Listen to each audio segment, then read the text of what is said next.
Hi guys, welcome back to another episode from Pennsylvania Bassin. I'm Richard, and today I'm going to go over my newest Baitcaster.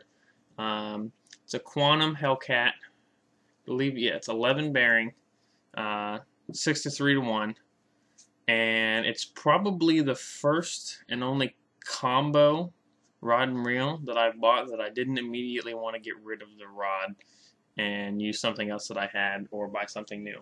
I'm going to go over the pros and cons, in my opinion, what I don't like and what I do like. So far, I haven't used it very long, but the 3 or 4 fishing trips I've been on with it, I really like it. It's really smooth. It functions really well, and I've caught quite a few fish on it already.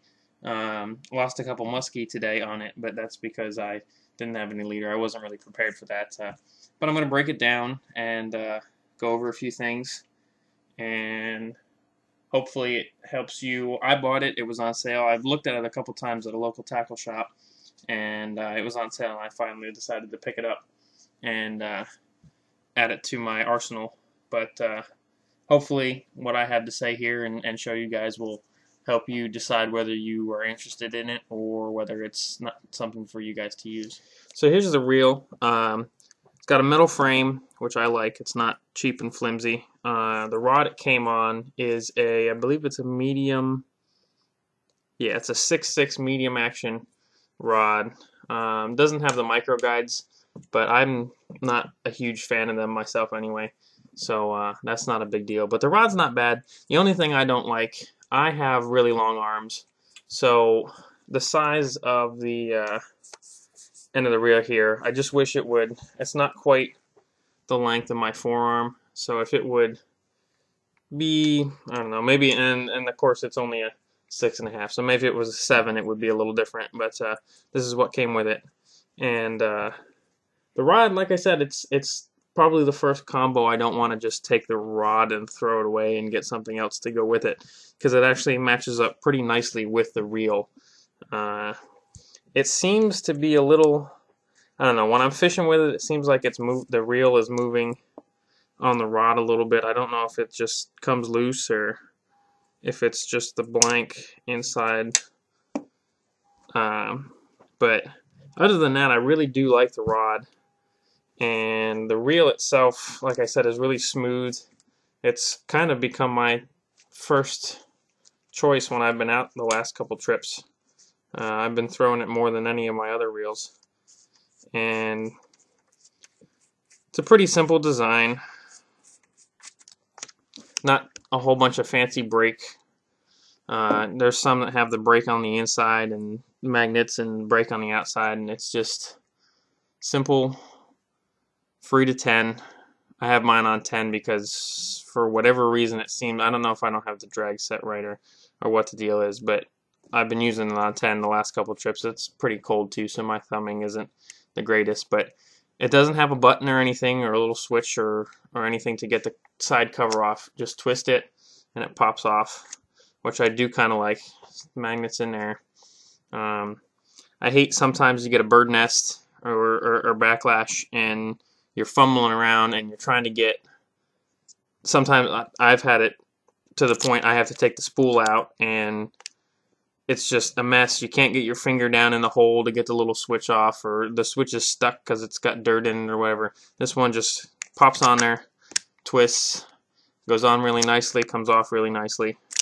And get the spool out pretty easily. It's a really nice, it's smooth. I really like it. I can't stress that enough. Overall, I really don't think I have anything bad to say about this reel. Like I said earlier, I wish the base of the rod was a little bit longer, but I just have freakishly long arms because I'm tall, and it's hard to find a 6.6 that's got the length at the bottom that I need. But the reel itself, I love it. It's 11 bearings and it's super smooth. I have some buddies that don't really like Quantum because they've had some issues with them, and to each their own, but other than one of my Quantum Baitcasters, it's just been funny, and I just think it's the specific reel. I don't think it's the reel as a whole. I think it's just the one that I have. But this has performed well. I've landed quite a few fish. Several of the ones in the January 2016 smallmouth video that's on the channel came on this reel, and it's nice. The rods, like I said, it's a good combo. I'm not sure what the regular price is. The reel I think you can find for like 60 or 70 bucks, something like that. Maybe 50 or 60 bucks. And the combo, when I bought it on sale, I think was 50 or 65 or $75, something like that. Somewhere in that price range. So if you're running a low budget operation like me, you can't get the brand new Revo or whatever that's $300 that I wish I could have, because it doesn't weigh anything in your hand. It's a really nice reel, as long as you don't hate Quantum like some people that I know. But overall, I would highly recommend it to someone who's getting into the sport, or someone who doesn't want to spend $300 per reel plus whatever. You want to get a G. Loomis rod, or you want to get a St. Croix rod or something super expensive. As a combo, it's probably my favorite combo that I've used so far.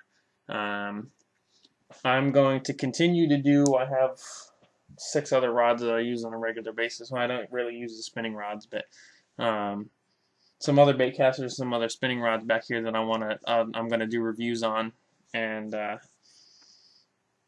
that's should be here to come in the near future. I'm gonna try to get some more tackle reviews on here and stuff like that, and hopefully a lot more fishing reviews.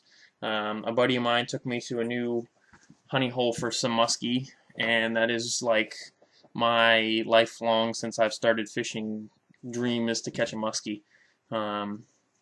And some people catch them all the time, some people never catch them ever, and I hooked into 2 today, and I couldn't land them because I didn't have the right tackle set up.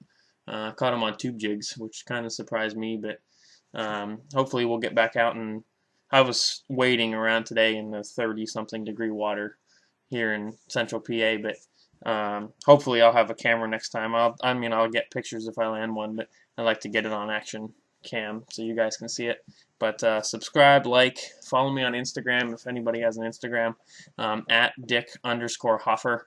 And until then, this is Pennsylvania Bassin and Tight Lines, guys.